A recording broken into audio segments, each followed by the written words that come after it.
Hey, what's up, everyone? Just a quick little update on my farming strategy that I've been doing. If you saw the video yesterday, which many of you have, I have switched into playing a bow build.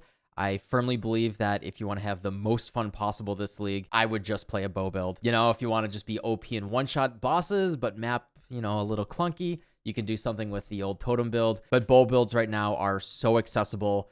They blow everything up. They're super, super fast, and they don't require too much investment to get going off the ground, which allows you to invest into at least a baseline defense, over 4K life, max spell suppression, good evasion, good enough to at least do super juice T16 delirious maps. To adjust my strategy, if you saw my old video at the beginning of the league, for league start, I really like doing essences with expedition. I think it's basically some of the best baseline farming that you can do in the game right now. Just run your logbooks, talk to Tujin, and he'll spit out a ton of currency, particularly when you're playing like an all-rounder, Voidstone unlocking build, slower one like a, Ignite Prolift type of build. Then, something like Expedition is really, really good for just getting that baseline currency, not to mention all of the bubblegum currency and all that. But really, once you have an unlocked Atlas, then you're going on your second build, and it's fast and can blow up the whole screen. It's time to get into something that is, a bit juicier. If you've looked at some other channels in the past couple weeks, both Pelstron and Zizaran, and I'm sure plenty of other people, have made Legion farming videos. And I was like, why not? I got a bow build right now. Let's try it out.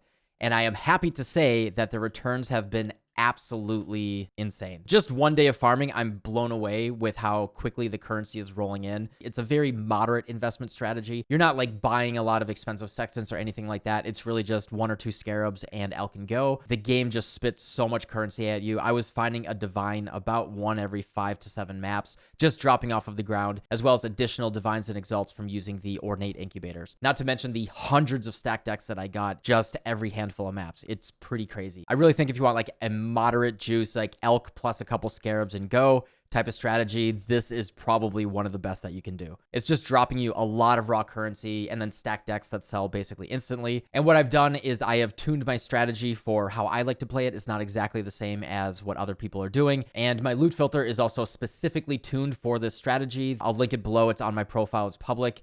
That I actually highlight specific incubators and set it up so you can blast as quickly as possible and you know that you're only seeing what you care about. So yeah, without further ado, let's just go over what the strategy is and why it's so good.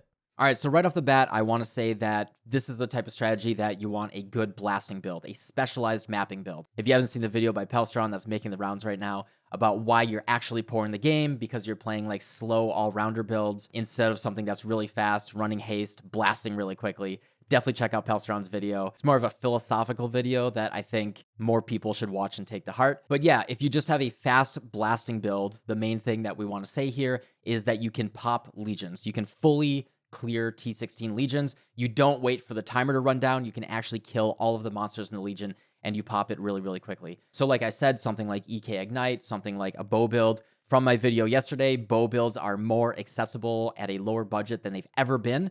My build right here is a higher investment, but for 20 to 30 divines, you can just play Lightning Arrow or Ice Shot. Crystallized Omniscience is cheaper than it's ever been. Essences are cheaper than they've ever been. And then with Vengeance Cascade, free +2 proj on the tree, there has never been a better time to play a build that can blast maps really quickly. And you can really feel the fun, that the people that have felt it in the past really can experience. The basic idea is that we're running red altars. Red altars are just better. Sextants are currently selling for a ton. We can see that sextants are selling for 1/37th of a divine, which is about 6 chaos per in bulk. And red altars drop that, not to mention they drop a ton of chaos. I think I only had about 300 or 400 chaos yesterday. I have 1,200 what I farmed in just one day of blasting maps. So red altars are just better. Blue altars, if you're doing big quant MF, sure, that's fine, but I think it's absolutely a gamble. With the price of sextants specifically, I think there's almost no reason to run blue altars right now, unless red altars absolutely brick your build, which they probably shouldn't. There's usually a lot of safe choices with red altars, unless you really need Eldritch Gaze to push your quant as much as possible. I really think red altars are better 99% of the time. And then the rest of what we're doing is Legion and Delirium. The whole idea right here is at the lowest investment that we can get away with. The only scarab that's necessary here is a polished Legion scarab. Everything else is just Elk and Go. The idea is that we want to run Legion It drops a ton of rewards. It pretty much drops everything from every league in the game. You can get blueprints, you can get fossils, you can get essences. It's kind of problematic that Legion drops almost all of the loot in the game. But you have that combined with the fact that you get a ton of incubators. I got all of these yesterday. These are the unused ones from yesterday. The most important ones that you want to use are the ornate incubators, which are the currency ones, and the diviners incubators. They're basically just stack deck creators. The ornate ones, about 1 in 15, 1 out of 20 will just give you a divine.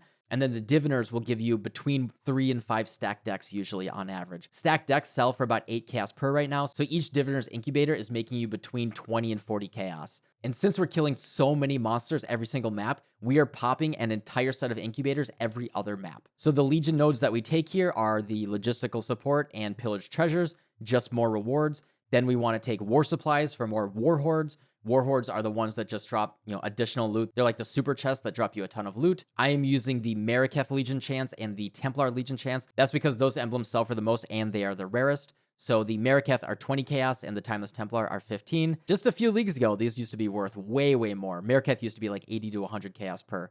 But since so many people are farming Legion, the price is just much lower, but that's okay. This is not most of our currency, but we're still looking at about 40 to 50 chaos per full set. So it does add up. And then we're going into Chain of Command, which has additional sergeants, which give you additional rewards. And then we're taking Protracted Battle here. This is not necessary whatsoever. We don't really care about the increased duration because we're popping the whole thing anyway, but the increased damage taken actually just allows us to pop the whole thing much quicker. With a strong build, you will 1 or 2 shot even the bosses because they're taking that 50% increased damage, which just speeds up your maps and has compounding interest. We're going around the outside right here because we want the 3% additional chance to have rewards instead of the 20% increased duration. So while we're using Polished Scarabs, we do still want to have Constant Battle here as well as Monumental because we want that base chance for a Legion to show up. The Scarab makes it so we can get an additional Legion, so ideally that we have 2 per map. However, we very specifically don't really care about the generals here. The generals are the bosses of the Legion encounters. They only drop fragments, not rewards that we actually care about. As we just saw, the emblems are not worth very much. So this is actually just a waste of points, so we don't really care about that. And the generals also slow down our encounters quite a bit. We're taking all of the delirium nodes right here. I'd like to do something that I learned from Pelstron that he is calling short delirium. The basic idea is that the main profit that you get from a delirium encounter is the delirium orbs. I would have profit if I actually sold them. I should probably start doing that. These sell for pretty good, 1/12 of a divine right here. Skittering are 1/7 of a divine. So this is roughly 5-6 divines sitting right here when I sell them. And the idea of short delirium is as you get your number of rewards, more rewards will show up. When you get up to 5 rewards, you see 3, and each individual reward that you get from a Deli encounter is a chance to get a Delirium Orb. And so going from 5 to 6 rewards, which really ramps up the difficulty, doesn't actually ramp up an additional type of reward, so you don't get more chances for Deli Orbs. So the idea is just run about half to 2/3 of the map, get those 5 rewards, and then cancel it early, so the back half of your map isn't significantly harder, and you can still blast your maps really quickly while still reaping the rewards of doing Delirium. We are blocking all content that isn't Legion and Deli. I don't really care about any of these to show up. All of these will really just slow me down. Abysses and Breaches. I don't know. Maybe you guys know how to make profit out of that, but I don't. I think Breach is okay if you're doing big juiced MF content, but in terms of baseline rewards, especially Abyss as well, they're just going to drop almost nothing. Let's just hope that Legion doesn't get a rework in a future patch. Other thing that we're doing here is we're taking Pact with Energy as well as mining byproducts. I am a big fan of this. I'm also taking baseline shrine with additional shrines right here. Drawn to power is kind of like whatever, but it's a little bit more quant on your map. Basic idea here is that Pact with Energy, as soon as you click all 3 sulfite veins, gives you 105% damage, plus 3 all res, and 45% movement speed. So you're faster, do more damage, and are tankier. And this is really, really easy to sustain by either using a Rusted Sulfite Scarab, using Nico missions, and I find that Pact with Energy plus shrines, getting that double shrine that lasts significantly longer, is pretty much like a baby headhunter that you have active every single map. It just makes the game more fun. Everything is better. I work it into every single strategy that I do. And then other things to call out here is I like to take one shaping node. This helps sustain your maps a lot better. Oh yeah, and then mining byproducts is when you're clicking those sulfite veins and chests, 10% of the time, they will give you an equal amount of Asherite. This allows you at the end of a week or at the end of every single 2 weeks. This is actually just from yesterday, and I didn't play that much. You can just come here and then bulk buy resonators, and these sell for pretty good. You can either use them or they sell for about 1.5 chaos per. So this is roughly about 30 chaos additional profit just from having mining byproducts from a single day. Other thing is Conquered Conquerors. This is not a huge chance to drop Conqueror maps, but they sell for a ton right now. Yeah, baseline Conqueror maps are all selling for 40 chaos, so just getting a handful of these every single day can be multiple divines. And since we're pathing through here anyway, I think it's basically a no-brainer. And then I'm taking Enduring Influence. I am using Sextants, and I'm actually over-sustaining Sextants, because every time you hit something that's pretty good, you can just pull it off and sell it for over 20 sextants usually. I hit Enraged Strongboxes multiple times yesterday, and each one I sold for about 35 Awakened Sextants, which allowed me to over self-sustain, and I was actually making profit as I was rolling sextants, as I was running the maps. You pretty much get free juice when you do that. These Dangler nodes are just for some free additional quantity. If I do run out of maps, what I like to do is I'll unspec these two and I will take Wandering Path. Wandering Path will actually disable all of your big nodes, but it makes your small nodes twice as effective. The big thing there is the map drop duplication, as well as the adjacent map drop chance nodes are now twice as strong. So this makes each one of these nodes 4% chance for a monster to drop an additional connected map, and then each one of these is a 1% chance for those maps to be duplicated. So if you do get low on your favorite maps, you can just drop 2 nodes, take Wandering Path, run maps for like 1 or 2 hours, and you'll basically have more maps than you need for the rest of the day. All right, hopefully that is a thorough enough explanation of the strategy that I'm doing right now, at least on the Atlas passive tree. The favorite maps that I'm going for are Cemetery. We get Brother's Gift. I actually had one drop yesterday on stream. Brother's Gift is the new card that Zizaran helped sponsor that is kind of a brother card to the Brother's Stash card, because Brother's Stash gives an Exalted Orb, and then they changed it. So it was kind of sad that that card wasn't really that valuable anymore. And now we have Brother's Gift, so Cemetery is worth a ton because that card now gives us 5 divines. So I'm running Cemetery. It's a great Legion map. It's not as good as Dunes.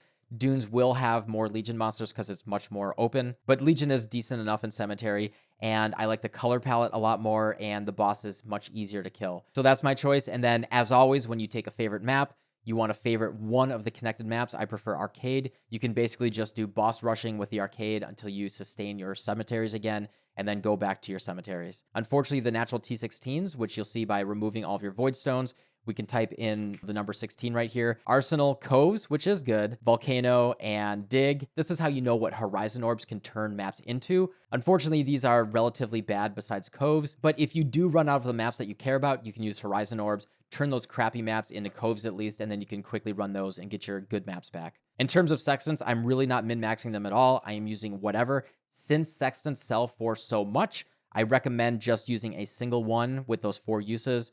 Just use whatever you get. Because it's so common to run into Sextants that sell for more Sextants than you spent rolling them, I think it's worth actually just using them and then over-sustaining. And then you can sell off the profits as you're just getting more and more of them. And then what I'm doing with my maps is I am Chisel and Elking them, rolling until I don't get anything that breaks my build. And then I am using a Polished Legion Scarab. I bought 150 yesterday for 4 divines. I used 60 of them, and I made a ton of profit. Way more than 4 divines. It is very much worth to spend and buy those Polished Legion Scarabs. I'm using whatever cartography scarabs that I have. I do recommend buying bulk rusted cartography scarabs just to help sustain. And then I am using either rusted sulfite scarabs, the Nico missions as I have them, and Elder Scarabs are really good for juice as well. They just add a ton of monsters to the map, or you can just fill out Sacrifice Fragments. These will give you 5% additional quantity. It's just something to throw in as a filler. And then, like I said, is we always want to be running Incubators. You want to prioritize Ornate and Diviners. Those are the ones that give you currency and stack decks. But besides that, you can use any of these. Breach, Fossil, Unique, Essences, Cartographers, Blighted. These are all okay. The loot filter that is linked below has all of the other Incubators totally turned off.